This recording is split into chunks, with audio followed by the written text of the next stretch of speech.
not one, but 2 surrogates on your own? What if I told you that this is not only possible, but you could make it happen in as little as 2 weeks? I'm a regular mom from the tech world. Surrogacy used to feel like a foreign language. I was clueless about what's an independent journey, surrogacy-friendly insurance, or a lien. But guess what? If I crack the code, you can totally rock this too. Hi, my name is Cindy. I started a family 3 years ago without a partner using donor sperm and IVF.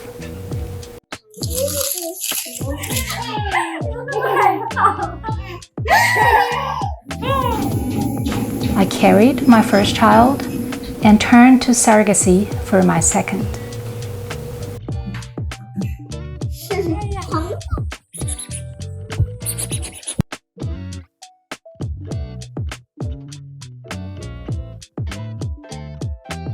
If you are researching surrogacy, chances are you have already explored online forums and groups to gather information. If you have not, no worries. I suggest that you check out Facebook groups for intended parents and surrogates, along with their match groups. Oh, and don't miss my video titled My Surrogacy Matched in 2 Weeks and Saved $50,000. It's about why going independent is completely doable even if you don't have any prior experience. I have included it in the link below. Trust me, you won't want to miss it. In this video, I want to break down my process of finding and matching with surrogates step by step, making it simple and understandable. To begin, you have to know that one of the most basic criteria of being a surrogate is not only to be a woman and have a uterus, but to prove that your uterus can carry a baby to term. That means they are all moms. Now the question is, where do you find moms who are also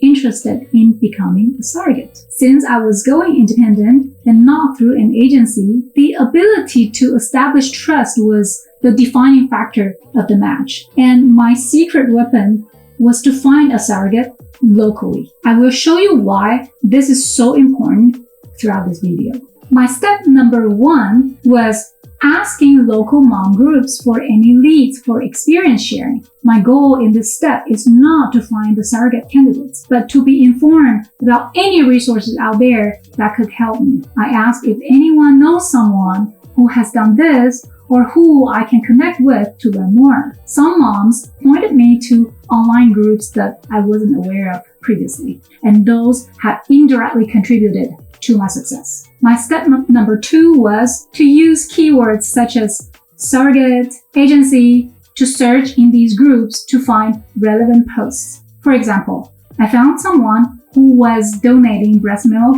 after her own surrogacy journey. I asked if she was interested in doing another journey, or if she knew someone interested in surrogacy. I asked her which agency she used and her experience, and to give me some tips. Another time, I found a lady who has done surrogacy independently. She hopped on a call to walk me through the process. Wow!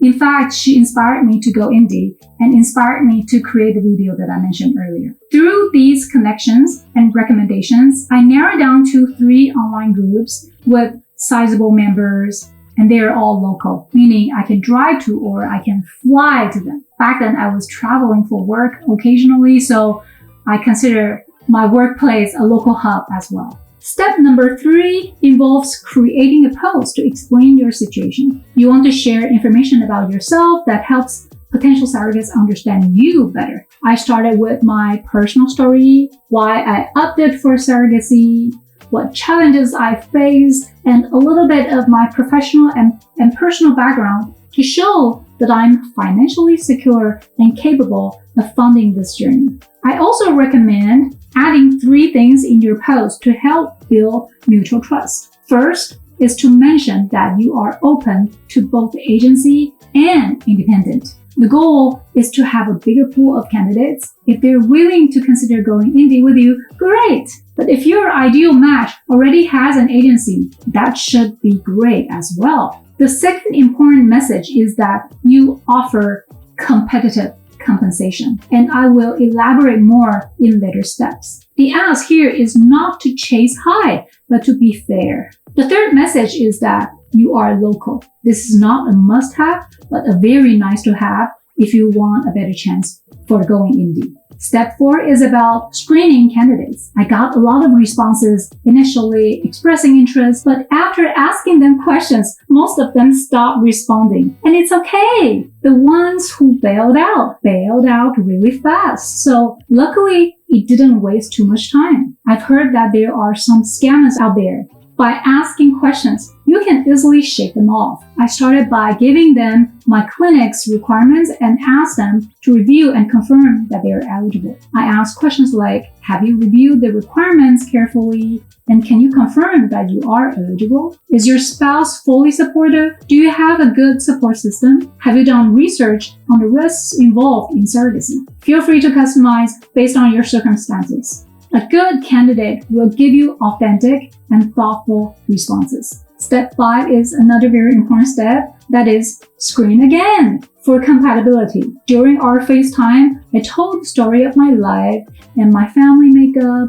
I let the candidate see my family members and see what my home looks like and naturally showed my interaction with my child. Usually the surrogate would do the same, showing her interaction with her family and a glimpse of their home environment. We align on big things like, in what scenarios would I be okay to terminate the pregnancy? Am I religious? And how would it affect the journey? We align on small things like breastfeeding and pumping, etc. Step 6 is to meet them in person. This is crucial because not only did I want to find an ideal surrogate, I also wanted her to trust me as the intended parent who would see her as family. The chemistry and trust would be easier when in person. I let them choose the place. With my first surrogate, we met her family at the zoo, and with my second surrogate, I met her in her home. At this point, I can usually have a very good idea of our compatibility and can tell if the surrogate feels the same. This is important because you need to establish some trust between the two of you before going into the compensation discussion, which is the next step. Step 7 is to draft the compensation and avoid surprises later. I want to emphasize again that the offer has to be competitive. I'm not saying that yours has to be the highest offer, but you don't want to lowball your surrogate thinking that you're saving money. The last thing you want is, after the lengthy and very expensive medical clearance, psychological evaluation, and legal agreements, your surrogate hears from others that she was lowballed and she feels hurt and walks away. You need to be fair. Do your research, go to agency websites and see their expense sheets, take input from others in the online forums. Here is a range based on the surrogate's experience and other factors. Do your best within that range. And then give your surrogate plenty of time to do research on her end before proceeding. Step 8 is to establish the commitment and avoid surprises later. Let things settle, both for her and for yourself. Take things slowly, don't rush. Iron out any doubts. I asked her multiple times whether she had any hesitation at all. She did bring up a concern about my proposed compensation sheet, which I gladly corrected because her situation was different from a previous candidate and her ask was reasonable. I was transparent with her about the costs for the next steps, and she was very empathetic. Eventually, we both felt confident moving forward.